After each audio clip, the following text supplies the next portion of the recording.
ouvindo uma ministração essa semana do reverendo Fernandes Dias Lopes, e ele falando sobre o ladrão roubar, quando o diabo, quando o Satanás lhe rouba dentro da igreja.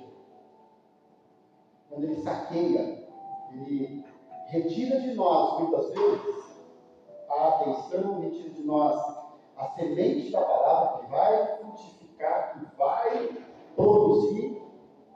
E ele sabe que muitas vezes Deus ele usa o ministro, usa o pregador, e ele sabe que a pessoa ele pode ser atingido, ele pode ser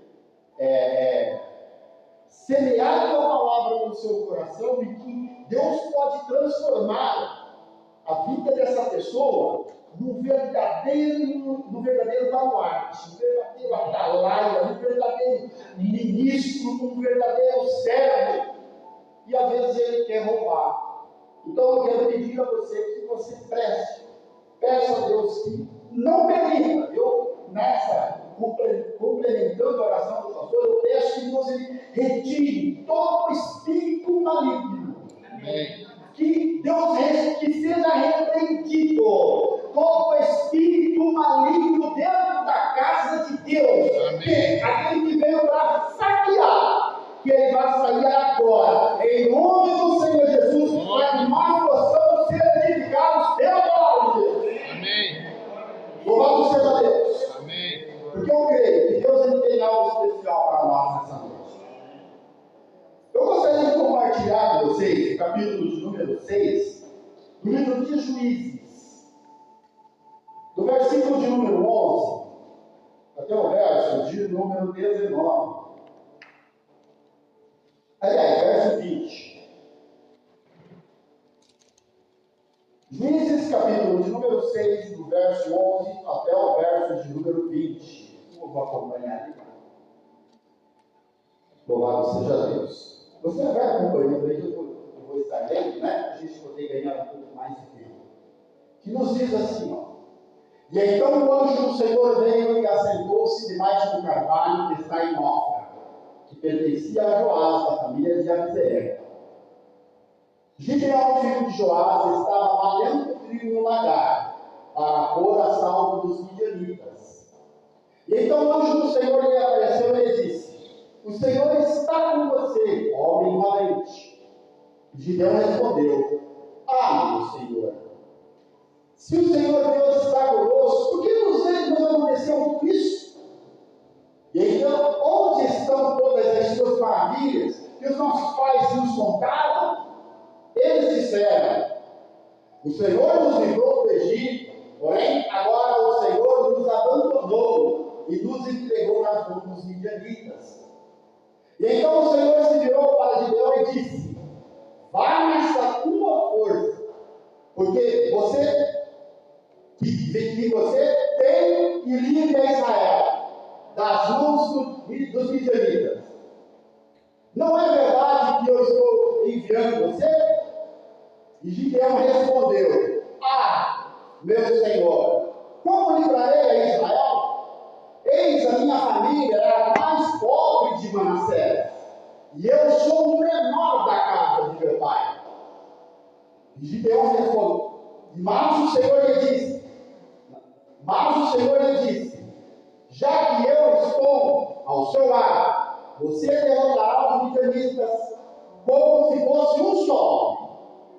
E Gideão respondeu: se de fato encontrarei favor aos seus olhos, dá-me um sinal de que és tu, Senhor, que estás falando comigo.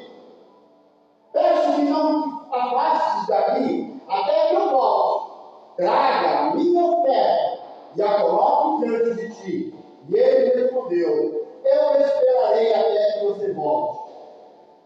E Gideão entrou em casa, preparou o cabrito, fez pães sem fermento, com 20 litros de farinha, e pôs a carne no cesto e o caldo numa panela. Depois trouxe tudo até debaixo do carvalho e o entregou ao anjo. Porém o anjo do Senhor lhe disse: pegue a carne e os pães sem fermento e coloque-os sobre esta rocha. Amém?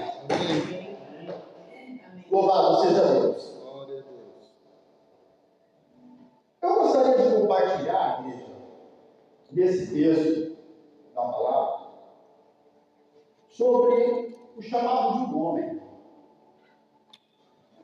O chamado de um homem, Gideão, um dos juízes de Israel. Compartilhar esse capítulo, esse período da história. Eu sempre gosto de ministrar a respeito da nação de Israel, porque eu gosto muito da história. Há pessoas que dizem, o Velho Testamento foi para o passado. Tem pregadores, tem teorias e teologias que dizem que as passagens do Velho Testamento foram para o passado, já foram. Eu me apego e creio na palavra que diz que toda palavra divinamente inspirada é proveitosa, é apta para corrigir, para redarguir em justiça. Amém. Seja velho, seja novo, o que nós não podemos aqui ministrar, porque não está contigo aqui, são os livros apócrifos. Mas tudo que estiver aqui, eu gosto de ler, compartilhar e procurar saber. Eu gosto muito de ministrar sobre a nação de Israel, por quê? Porque a nação de Israel, a gente entendeu compreendendo o princípio, toda essa história do chamado desde Abraão, desde da formação de Gênesis, que é o Velho Testamento, de Gênesis até Malaquias, que é o Velho Testamento. Eu gosto muito de ministrar, gosto de ministrar a respeito da nação de Israel, por conta da história. Você consegue compreender a história da igreja através da história de Israel. Porque tem um texto da Bíblia que diz que nós somos o Israel de Deus. A igreja, ela é também o Israel de Deus. Então, para nós entendermos o que passou com esse povo, porque esse povo ele é um povo tão sofrido, um povo que desde a sua formação, a sua história, é um povo que vive em guerra. Hoje nós vemos aí o quadro da história de Israel diante dos nossos olhos. O que esse povo tem sofrido, sendo bombardeado todos os dias praticamente, há mais de um ano, Israel vem sendo bombardeado, e bombardeado,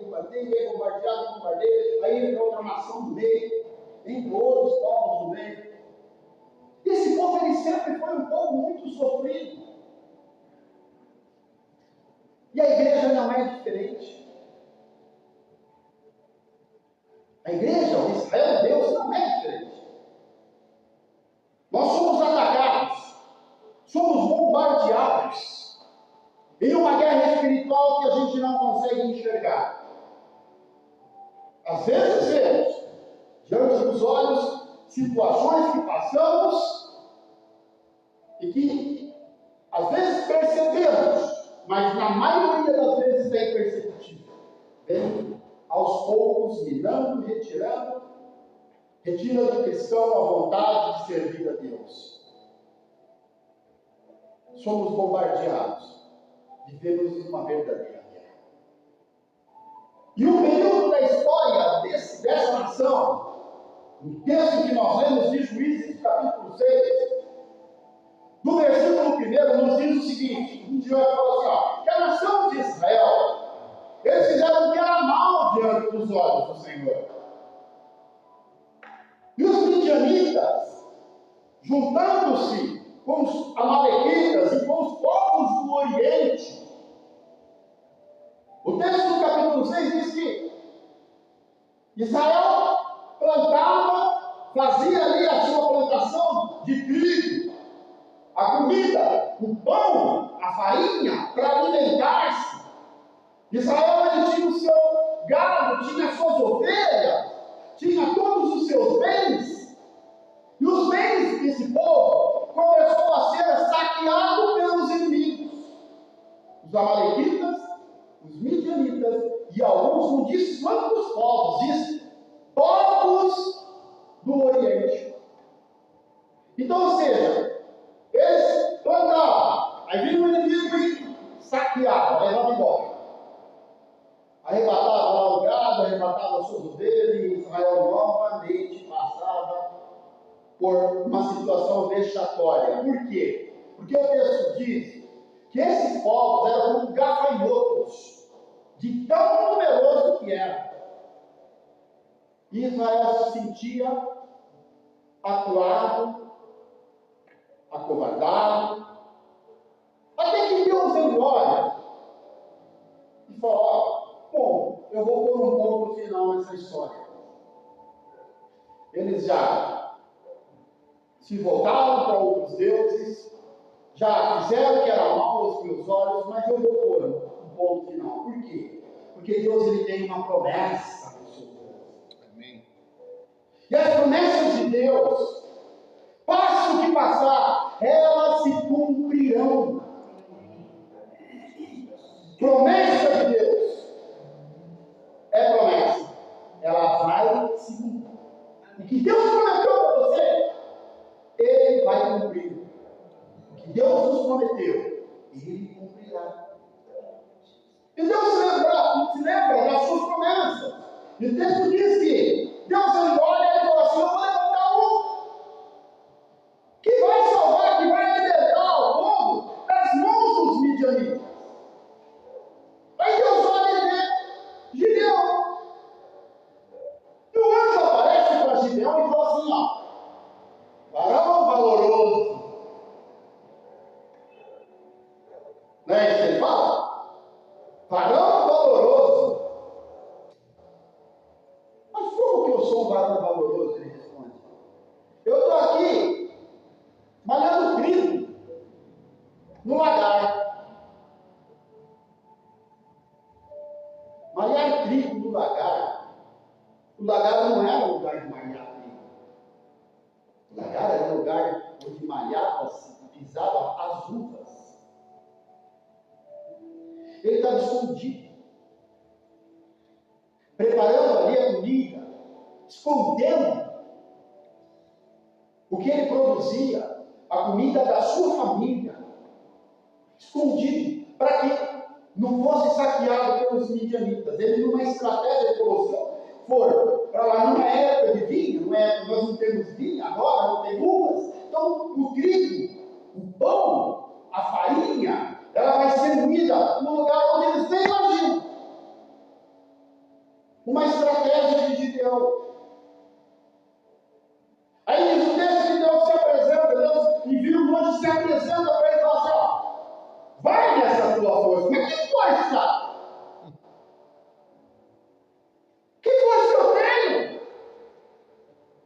Primeiro, eu sou da minha família, que é a menor de Manassés. Os mais pobres de Manassés. Sou de uma família pobre, o menor. Eu sou o menor da minha casa. Que força eu tenho? Estou malhando aqui, ó. Que força que ele tinha de socar aquele negócio? Essa era a força que Deus estava vendo nele?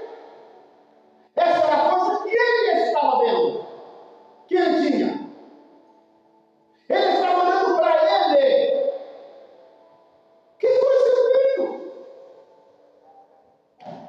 Quer socar aqui, socar, botar os pés? Essa é a força. Mas quando o anjo fala para ele, vai na tua força. O anjo estava dizendo: eu vou usar o que você tem. Eu vou usar, você acha que é pouco, mas eu vou usar o que você tem. Como Deus usou a vida de Davi para derrubar o gigante.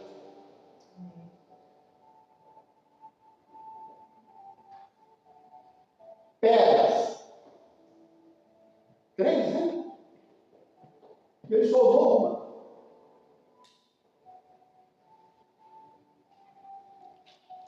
O gigante até falou para Davi assim: falou assim: eu sou um cão, você vem com pau e pedra. Deus ele usa aquilo que nós temos. Amém. Ele usa aquilo que você tem. Há um milagre para ser operado na sua casa com aquilo que você tem. Amém. Eu não tenho força. Eu não tenho força. Eu me lembro quando a gente veio do Chile e nós retornamos por conta do terremoto. Não tínhamos condição financeira alguma. Eu vou dizer isso para vocês como testemunho da nossa vida, para a edificação da sua fé, para você ver que Deus ele diz um pouco que você tem. Voltamos, retornamos, porque nós havíamos vendido praticamente tudo que tínhamos para ir para a obra. Mas houve um terremoto, precisamos por pouco tempo retornar.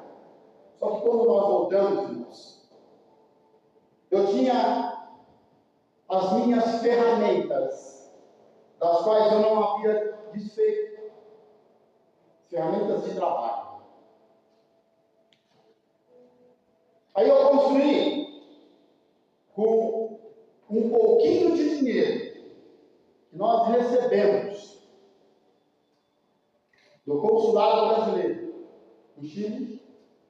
Recebemos alguns trocados de dólar, porque no terremoto, na época do terremoto, nós trabalhamos com o consulado brasileiro.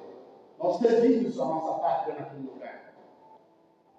Fomos úteis, minha família e a família dos meus irmãos, pastor que estava lá, brasileiros, porque o terremoto devastou, e lá na cidade onde nós estávamos, que é a segunda cidade chilena, cidade de Concepción, lá não havia base do nosso consulado, porque o consulado era geralmente nas capitais, e o consulado ficava a quase 500 quilômetros de distância.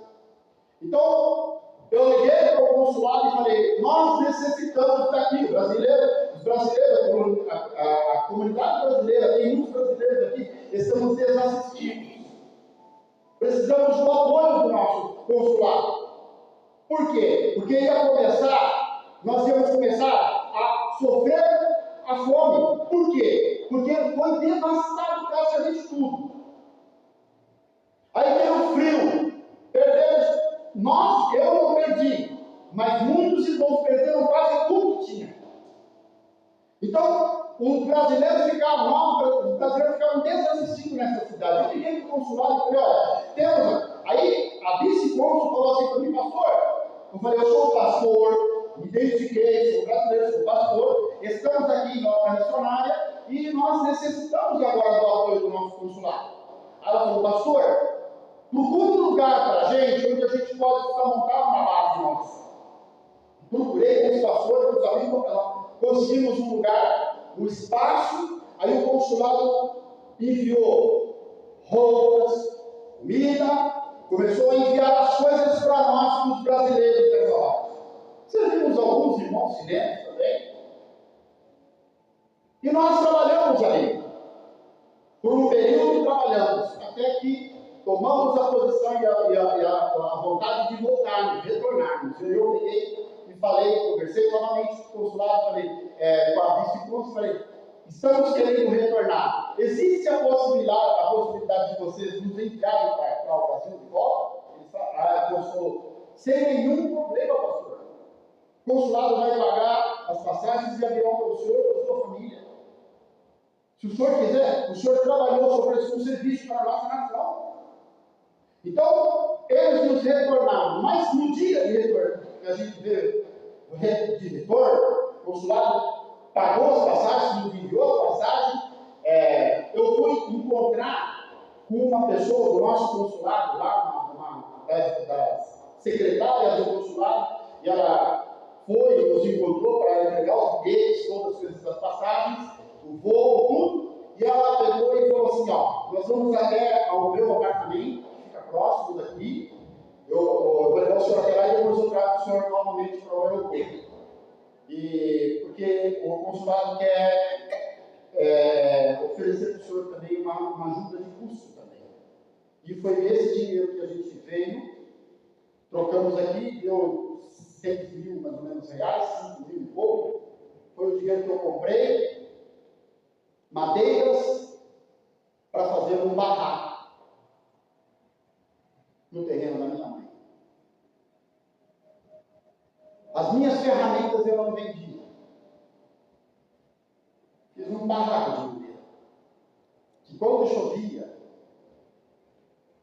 chovia, e essas tempestades que nem deu essa semana aqui, de vento de 100, quase 100 km por hora, minha esposa ela tem trauma dessas coisas de água.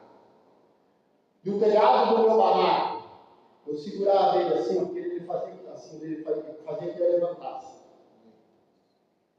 Eu e o Elias, a gente se pendurava nele assim nas madeiras para segurar o barraco. Minha esposa saía correndo para a casa da minha mãe, desesperada, e a gente segurando o telhado para ele não voar.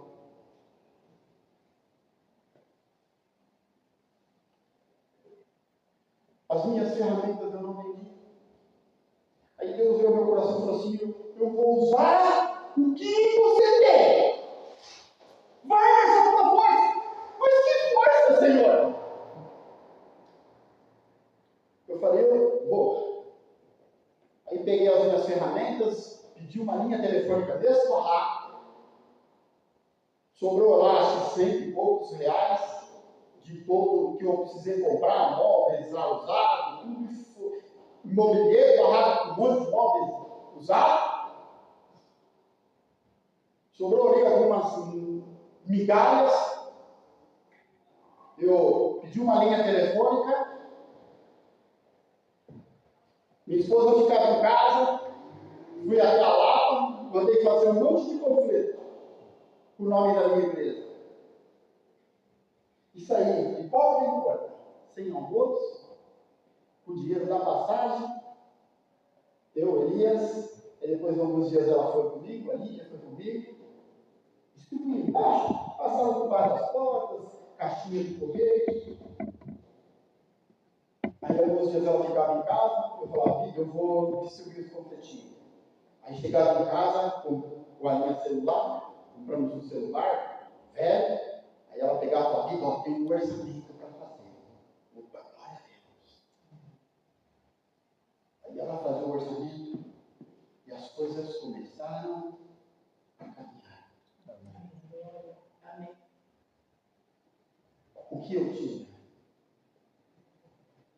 As minhas ferramentas. E eu tinha um Senhor do meu lado. Amém. Assim de Deus. Não tem nada. Situações das quais nós passamos, que às vezes a gente olha e não vê saída.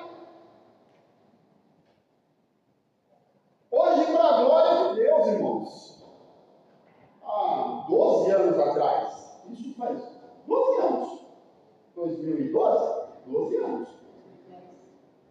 2010, 14 anos, 14 anos.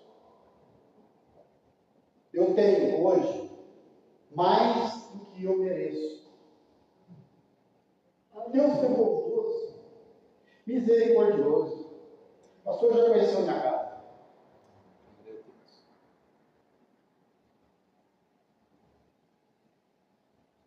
Eu tenho mais do que eu mereço. Mas Deus, por bondade e misericórdia. Amém. Bondade e misericórdia dele. Ele usou me abençoou e foi usado o que eu tinha. Aleluia. Gideão, a mesma coisa. Eu não tenho nada, Senhor. Eu não posso oferecer nada, eu sou fraco. Olha a minha casa. É mais pobre. Eu sou o menor. Aí o anjo falou assim para ele: vai, porque o Senhor escolheu você para livrar das mãos do midianita. Tá bom, então, sou eu? Espera um minuto aí. Aí Gideão, ele faz o quê? Prepara o quê? Um sacrifício. Primeira coisa que ele faz: opa, Deus me chamou. Eu vou oferecer para ele um sacrifício. Aí você, analisando o texto, você vai ver, mais adiante, que Gideão, ele criado numa casa pequena, né? Como diz ele, diz o texto, uma das menores famílias, né? E ele foi criado dentro da idolatria. Porque os textos, os versículos a seguir, você vai ver aqui. Ele das primeiras coisas que ele faz, o sacrifício, ele oferta, aí depois ele faz uma prova com Deus, aí depois Deus fala para ele assim, ó, primeira coisa que você vai fazer, filho, você vai derrubar os ídolos da casa do teu pai. Tem ídolos lá, os balins estão lá. Retira de diante de vocês aquilo que não vem de mim. Porque Israel estava sofrendo as consequências justamente disso. Que eles haviam se voltado para outros deuses. E Joás, o pai de Gideão, havia construído lá um altar para sacrificar Baal. Sacrifício para Baal. Aí, os textos adiante dizem assim, ó, que Gideão, ele vai de noite, ele pega 2 bois do pai dele, aí ele fala, se eu fizer de dia, todo mundo vai ver. Aí vão querer até me matar. Aí ele pega de noite, leva lá 10 servos dele e fala assim, ó, vamos comigo, vamos derrubar esse símbolo todo que está no poste e vamos derrubar o altar que está na propriedade do meu pai. E ele vai lá e ele derruba os ídolos, o altar de Baal. Como quem diz, daqui para frente, quem reinará nessa casa é o Senhor.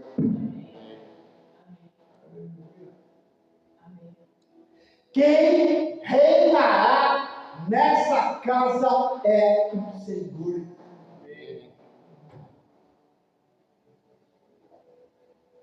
Nós muitas vezes precisamos retirar coisas que desagradam ao Senhor de nossa casa. Eu não digo uma questão de idolatria.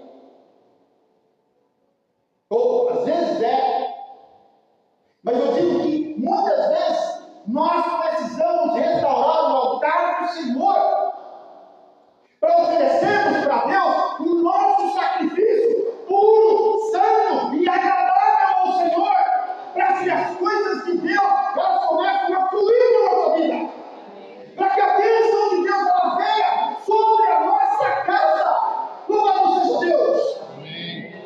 Retirando o altar de Deus, ele tira o altar que estava dentro da casa dele. E ele vai de noite, pega 2 bois do pai dele lá e arruma, coloca uma corrente, alguma coisa e derruba. Aí Deus fala para ele, vai, agora você vai. Você vai livrar a Israel das mãos dos midianitas. Levanta para mim o exército. Aí ele pega e começa a anunciar para o povo de Israel, para as outras tribos, que eles iriam se preparar para a guerra. Aí quem vai comigo? Levantou 32 mil homens. Aí eu pergunto, eu leio esse texto e falei, meu Deus, onde estavam esses exércitos? Onde estava esse exército? Onde estavam esses 32 mil homens? Vendo diante do nariz deles. O inimigo roubar, saquear, levar embora. Planta aí dentro do inimigo. Plantaram para nós, vamos lá. Está na época da colheita, vamos lá colher. Colheu o que não plantou. Todo o seu trabalho, todo o seu sacrifício, seu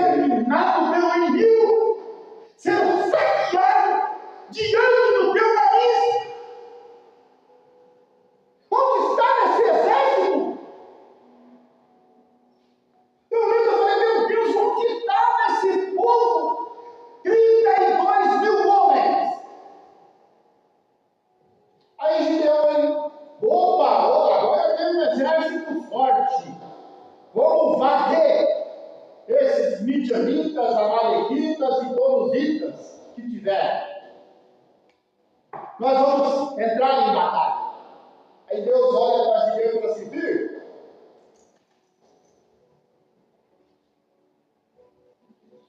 eu vou livrar a Israel da mão do midianita através de você, mas para que vocês não se gloriem e digam: ó, foi o nosso exército que fez.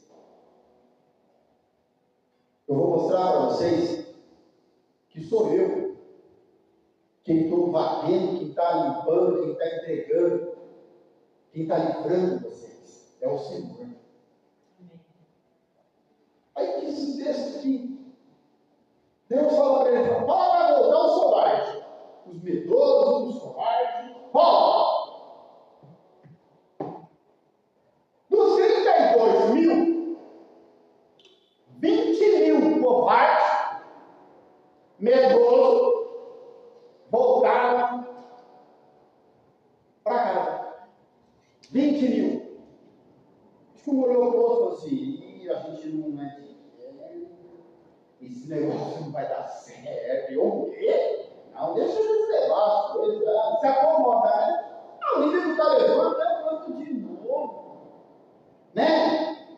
Eu vou plantar de novo e fazer o quê, né? O inimigo vai lá, leva, rouba, tira. Mas o que eu vou fazer? Deixa, voltou. 20 mil.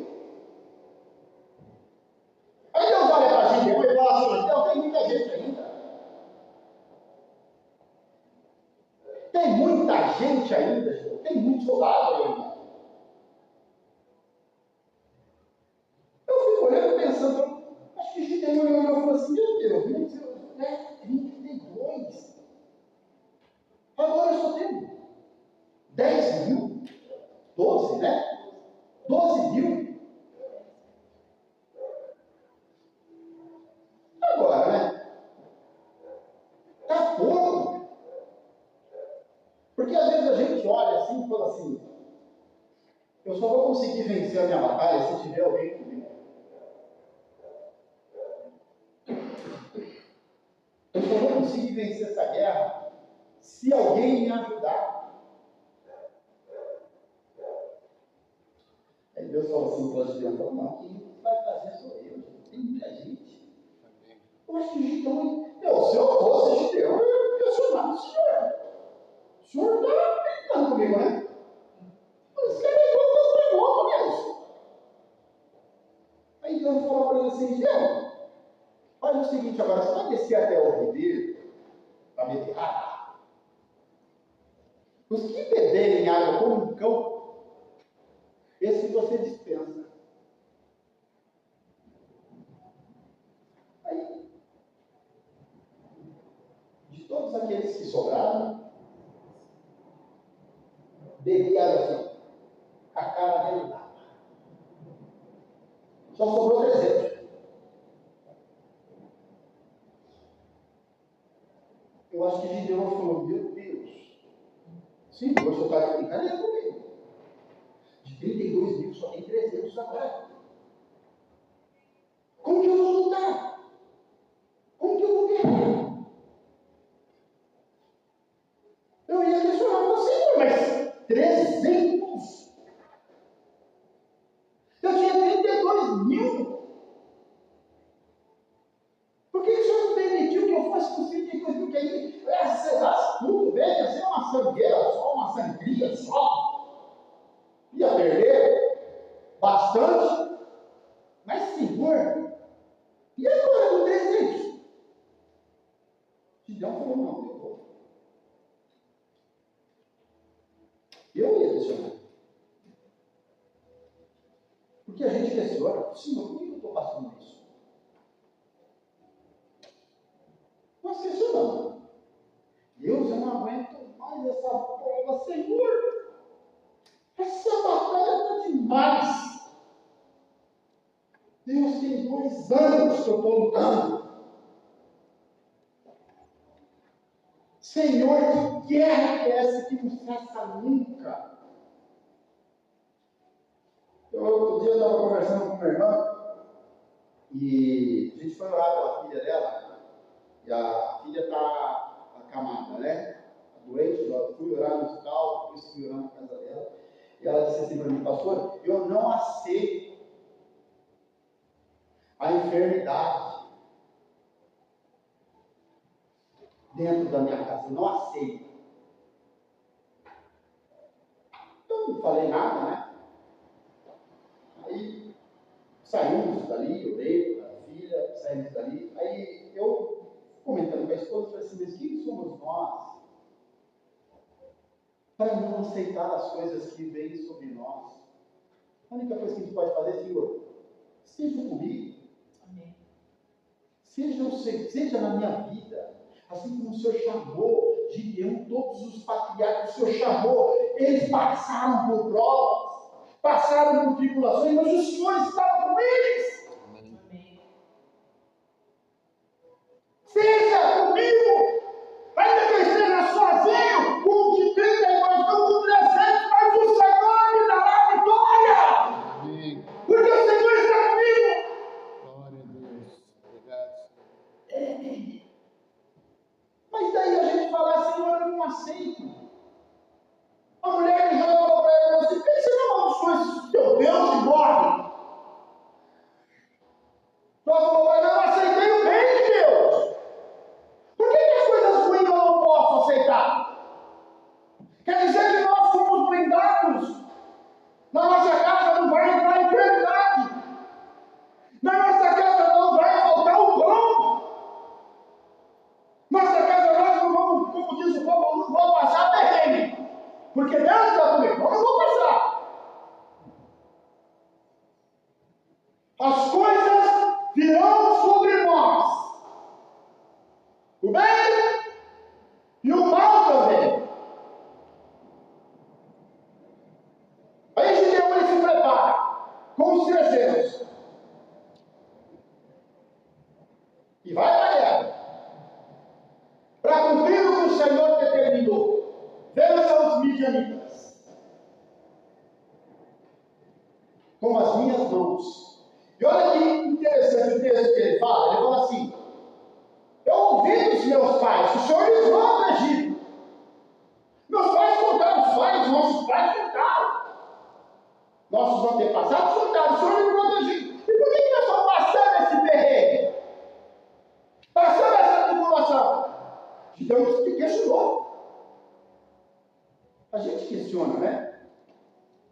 Nós só precisamos, na realidade, entendermos que nós vamos passar fases, períodos, muitas vezes, situações que nos vêm para o nosso aprendizado.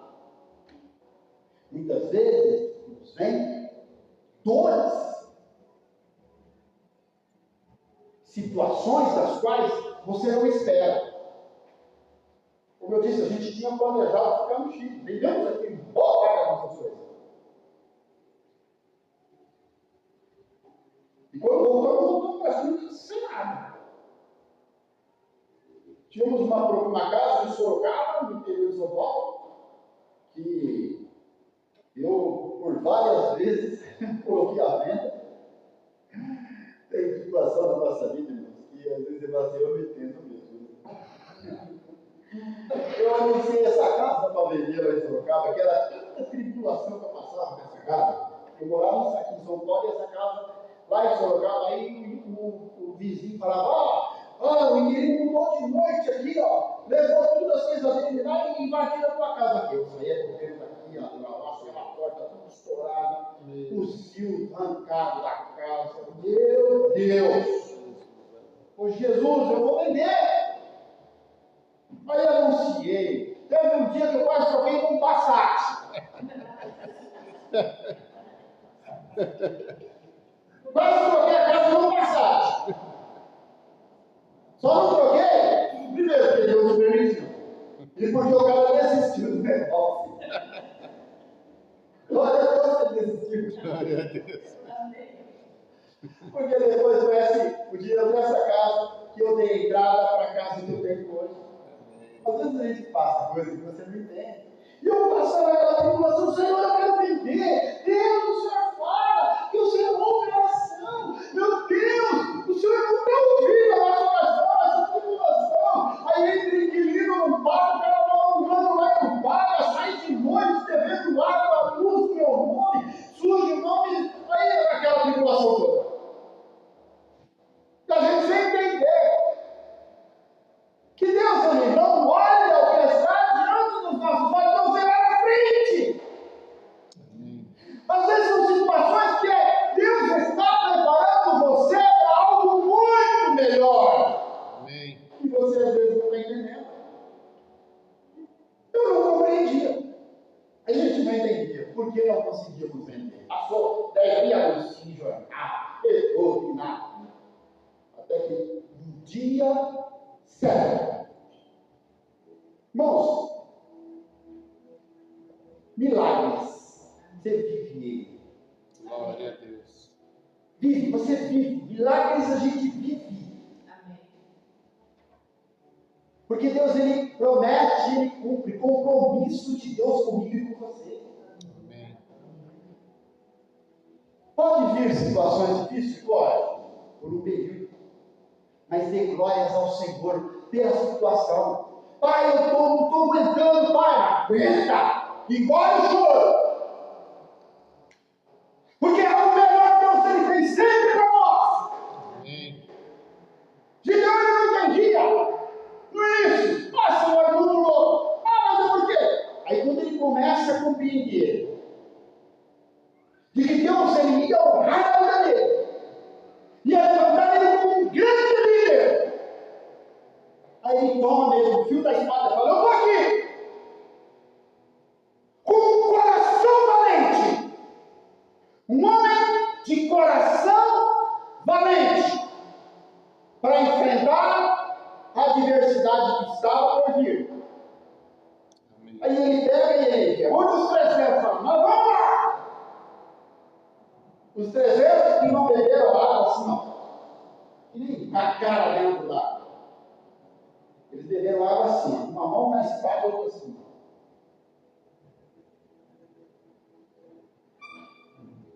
Esperando o ataque do inimigo. Já preparado.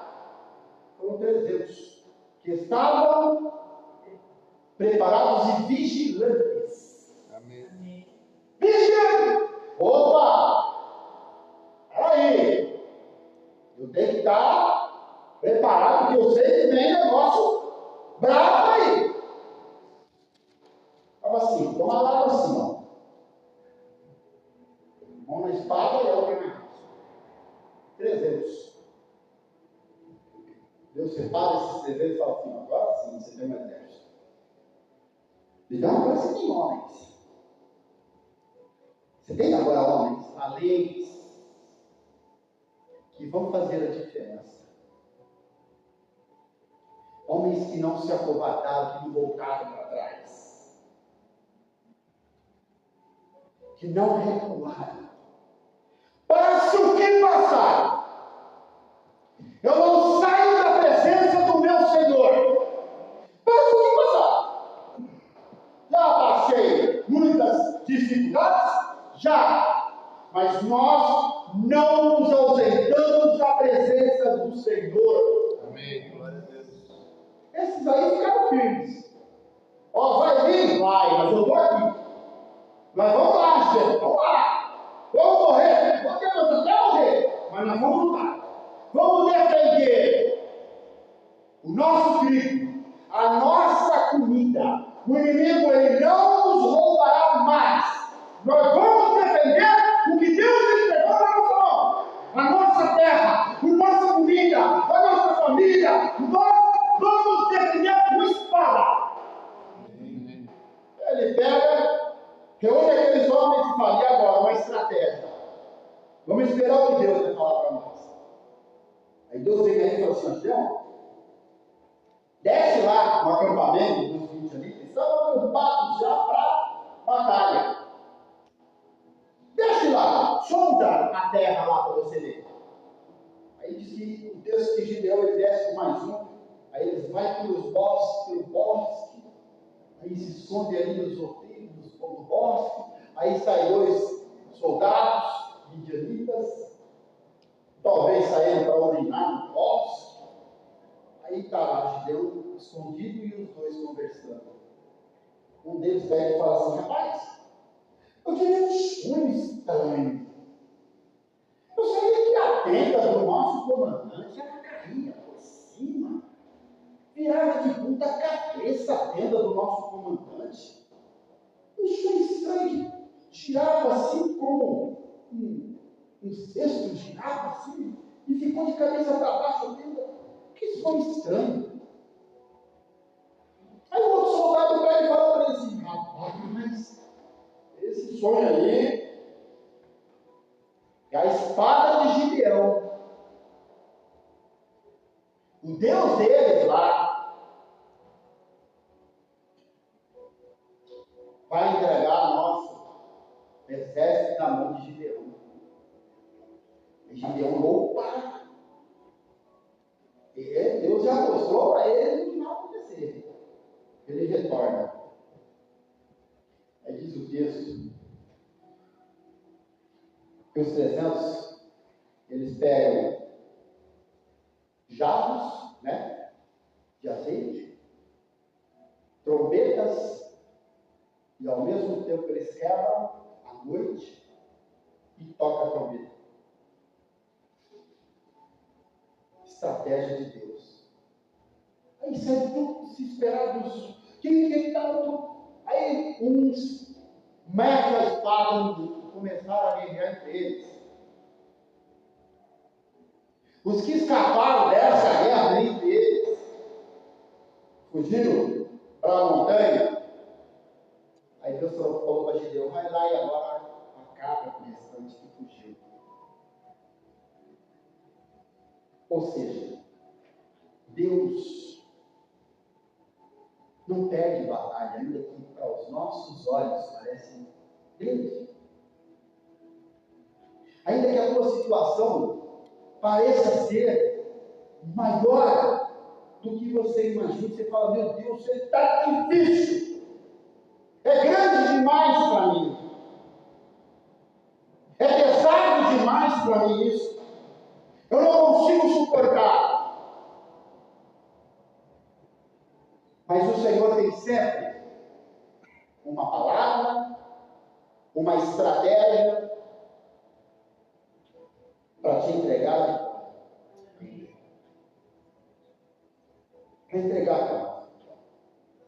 Deus fez promessa para Israel. Essas guerras que estão lá, é porque eles se afastaram do Senhor.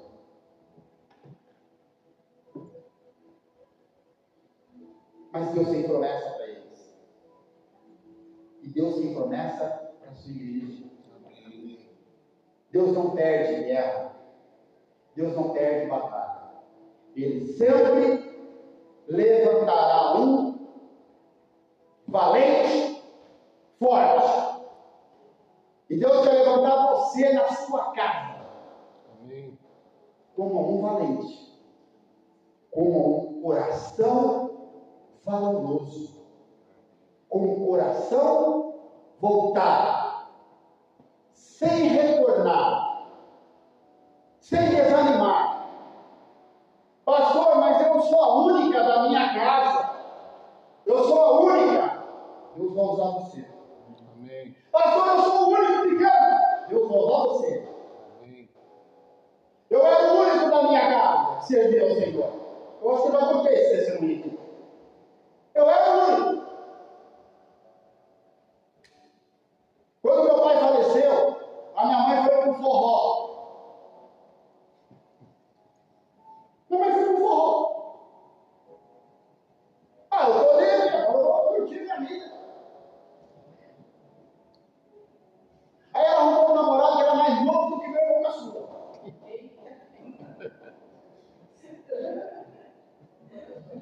É sério.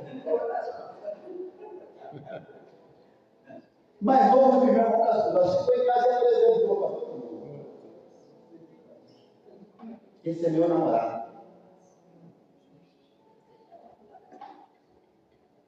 Aí meu irmão irmão tinha se convertido numa igreja de Deus e Amor, ele revoltado com essa situação, e eu não morava aqui no Jaraguá, eu morava lá no Jardim da Bíblia, lá em Osasco, lá na casa da minha sogra. A gente havia construído lá, né? Aí, meu irmão falou assim: o André vai chegar aqui e vai resolver isso.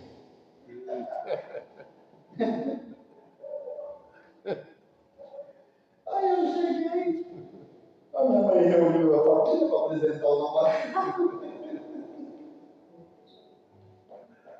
No almoço de domingo.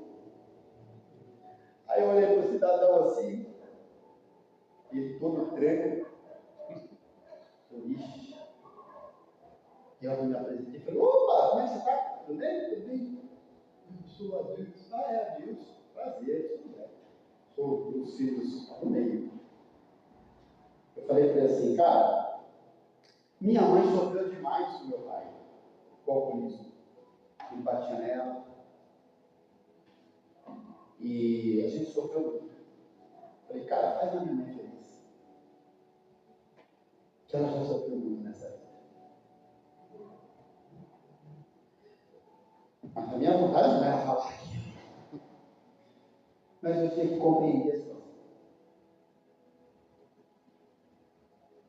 Situação que Deus coloca a gente que depois você fala: meu, só Deus mesmo, né? Para colocar a gente em determinada situação. Aí meu irmão olhou para mim e falou assim: eu pensei que você ia chegar aqui, os dois caras na porta, mandar esse cara embora. Eu falei: não, mano. Deus não perdeu o controle de nada. Deus está no controle de tudo. Eu falei: minha mãe é livre. Nossa mãe é viúva. Eu falei: nós temos que respeitar. Independente da vida com que ela escolher para ela, nós temos que respeitar. Aí, passado mais ou menos um ano e pouco, nós congregávamos na igreja lá no Jardim da Bíblia, eu tinha sido consagrado a presbítero da igreja. Aí o pastor falou assim: eu quero ampliar a igreja, vamos abrir mais igrejas, mais células, pontos de pregação, vamos expandir. Aí eu falei: pastor, lá onde minha mãe mora, não tem nenhuma igreja. Eu tenho queima meu desejo, coração da gente abrir alguma coisa. Vamos lá! Vamos lá! Vamos conhecer! Aí pegamos um domingo e viemos. Aí a vizinha de frente da casa da minha mãe era um bar, era um boteco. E nesse boteco o marido dela tinha sido assassinado por conta de moeda, coisas dessas máquinas de moeda. O cara foi roubar lá, depois deu um tiro no peito dele para levar a moeda. Aí ela baixou as portas do bar, infelizmente essa tragédia. Aí ficou fechado acho que uns mais de 5 anos. Aí cheguei lá, eu vi, falei para minha mãe, apresentei o pastor, falei: mãe, esse aqui é meu pastor e tal, para Brasília e tal. O pastor Jorge e tal. Falei: mãe, a gente veio para cá porque a gente está procurando um salão. Ela falou: por que você não fala com a Manuelina? Eu falei: o salão está fechado. Mãe, não sei se será que ela não fala nada. Aí bateu na porta lá, falei: ela é amiga de infância, é a mãe dos amigos, né? Eu falei: dona Manuelina, né? O salão da senhora está fechado? Ela falou: filho, nem veio o negócio de alugar a sala. Para boteco de maluco. Falei: não, nós queremos alugar o salão para contarmos uma igreja. Para a igreja. Aí alugamos, montamos uma igreja no salão. Aí alugamos, montamos, fizemos tudo, ampliamos, pintura, piso, tiramos o balcão do boteco, consagramos ali ao Senhor. Aí na inauguração veio um ônibus lá da igreja, no Jardim da Bíblia. E o pastor nem havia falado nada para mim. Veio um ônibus. Aí, na pós, fizemos o culto, o pastor falou assim: ó, quem vai ser o pastor dessa igreja aqui vai ser você. Você conhece todo mundo aqui? Você conhece tudo aqui? Eu fiz assim, olhei para ela e falei: meu Deus. Eu pensei que ia vir outra pessoa, ia por outra pessoa, com outros presbíteros. Eu falei: segura, viu? O pastor falou: não, você. Eu falei: hoje vai ter a noite. A inauguração foi 2 horas da tarde. Você pode ficar pra cá, e à noite você vai fazer tudo. Jesus! Aí eu falei para ela, bom, vamos fazer assim, de noite a gente faz o culto, a gente fica na minha mãe aqui, a gente faz o culto e canta aqui coisinha, você fica na porta, eu vou lá, eu inclusive, eu sou uma bênção para cantar, né? Aí eu falei, eu vou cantar um cidade, você fica na porta e depois eu leio a palavra e vou embora. A gente não sabe nada, não conhecemos nada dos planos de Deus. Resumindo, minha família toda se converteu no Senhor nessa igreja. No primeiro batismo, nós levamos 14 almas para o Senhor, para descer as águas. Segundo batismo, nós levamos 18. E a igreja começou a crescer. A minha mãe foi uma das primeiras que se converteu ao Senhor. Aí o namorado dela se converteu também. Pararam no forró. Até um dia. Até um dia que minha mãe falou assim para mim, filho, eu quero me batizar. Ela viu o primeiro batismo, meu filho, eu quero me batizar. Eu falei, mãe, a senhora se batizar, vai ter em casa. Ela olhou assustada e falou, vou ter que casar. É. Porque não pode viver dessa forma. Só tem que casar. Mas eu não quero. Não tem como só batizar. Meu Deus. Deus me deu uma estratégia, na verdade. Ela falou, meu Deus. Falei, mas tem que orar também, né? Vamos ter que orar. Ora Deus, né? Deus resolveu essa situação. Aí, passados uns meses, o camarada chegou em casa alcoolizado. Passou a noite no sei na onde, no forró, chegou de manhã cedo lá. Aí ele chegou de manhã, a mala dele estava na rua.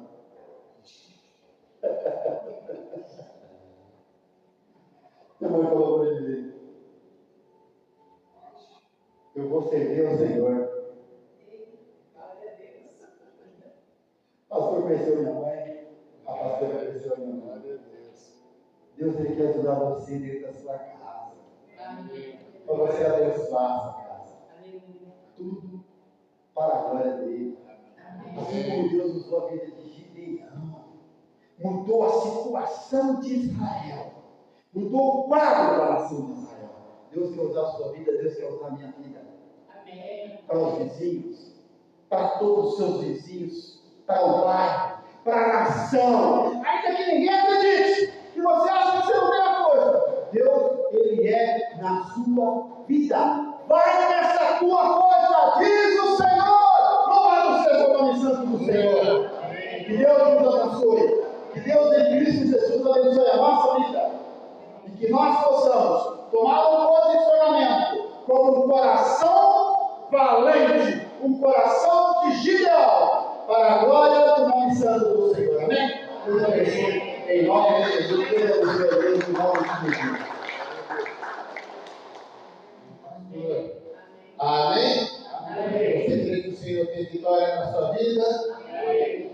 Ele só vai dar vitória se ele estiver à frente e você se posicionar. Glória a Deus por essa palavra, pastor. Vamos cantar, fica aí, quero cantar o louvor nosso general é Cristo. Coloque a sua luta diante do Senhor e fica com essa palavra no seu coração. O Senhor Jesus está à frente, mas é você, o soldado valoroso, o homem de Deus, mulher de Deus, que vai se posicionar e o Senhor vai dar vitória na sua vida, na sua casa, em todas as áreas. Glória a Deus pela sua vida, pastor André. O Senhor te usou grandemente, certamente, em nome de Jesus. Vamos louvar o Senhor.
Abençoado em nome de Jesus. aqui o nome dela, sua filha, a gente ir na sua casa. Tá bom? Mas quando ele vai orar, em seguida eu vou integrar a bênção apostólica. Louvado seja Deus. Todos estarem orando, apresento ao Senhor todos os pedidos, né? Eu quero dizer a você que você orar, né? Antes de orar, eu queria só fazer um pequeno comentário. Essa semana a gente iniciou aí uma peregrinação. Da cidade de Aparecida, as pessoas saem daqui de São Paulo, vai até a cidade de Aparecida. E eu estava olhando isso e admirando isso. Às vezes a gente critica, né? Faz uma crítica em respeito a determinados sacrifícios. Mas, às vezes a gente coloca tantos obstáculos para estar na casa de Deus, né? Eles vêm de carro, eles vêm de pé, mora perto, mora. A pessoa sai daqui quase 200 quilômetros a pé. Fé. Eles têm fé deles, depositado em determinada ação. E às vezes a gente coloca tanto obstáculo para vir a Deus, para servir a Deus. Isso é para você que está no Face. Se você que desanimou na fé, retome sua posição. Amém. E faça um sacrifício como essas pessoas fazem. Mostre para Deus que é um sacrifício de gratidão estar na casa dele. Amém? Vamos orar. Deus, em nome de Jesus, estamos diante da tua presença e perante a tua face, Senhor. Aqui estão, Pai Celestial, os pedidos de oração, que eu não sei, Pai Celestial, qual é a necessidade das pessoas que estão inscritas aqui, Pai. Se é cura, Senhor, o Senhor é poderoso para curá-los, Pai. Se é porta de emprego, o Senhor é poderoso para abrir em meio à crise, o Senhor é poderoso para abrir as portas, Pai. Pai, Senhor, Pai Celestial, seja qual for a necessidade, meu Deus, eu coloco diante de ti, porque eu creio, Senhor, que o Senhor é Deus que responde.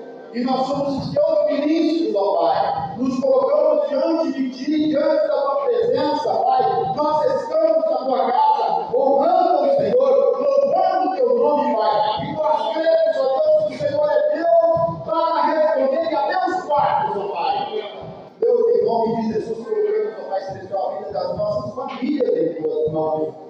Meu Deus, que a tua palavra que foi ministrada, Senhor, ela vem a frutificar em nossos corações, que sejamos, ó Deus, corações valentes diante de ti.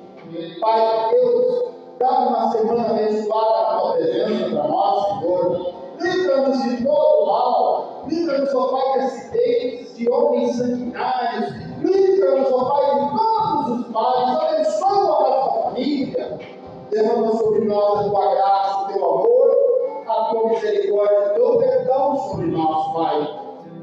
Se nós falharmos, Senhor, o Senhor é Deus para nos perdoar. Se fizermos, ó Pai Celestial, o que é mal diante dos teus olhos, Pai, nós já te pedimos perdão, Pai, em nome de Jesus. Abençoa-nos e nos dê a tua graça, em nome de Jesus. Amém, amém e amém. Amém, Pai. E aí, oramos, que a graça do nosso Senhor e Salvador Jesus Cristo, que o amor de Deus, o nosso Pai, que a comunhão do Espírito Santo de Deus, seja com a tua igreja reunida aqui nessa noite, a vida da Regina que está aqui conosco, que o Senhor abençoe a vida dela, que o Senhor abençoe os nossos irmãos que estão acompanhando pelas redes sociais, visita cada lar da família, que a bênção do Pai, do Filho e do Espírito Santo seja conosco, nos dando uma semana de bênçãos e vitórias, e que a bênção da Trindade Santa seja sobre toda a igreja do Senhor Israel de Deus, espalhado sobre a face da terra, hoje e para todos sempre. Amém. Boa semana a todos. Dá um abraço para você morar. Desejo uma boa semana. Em nome de Jesus. Deus abençoe.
E a gente montar o grupo.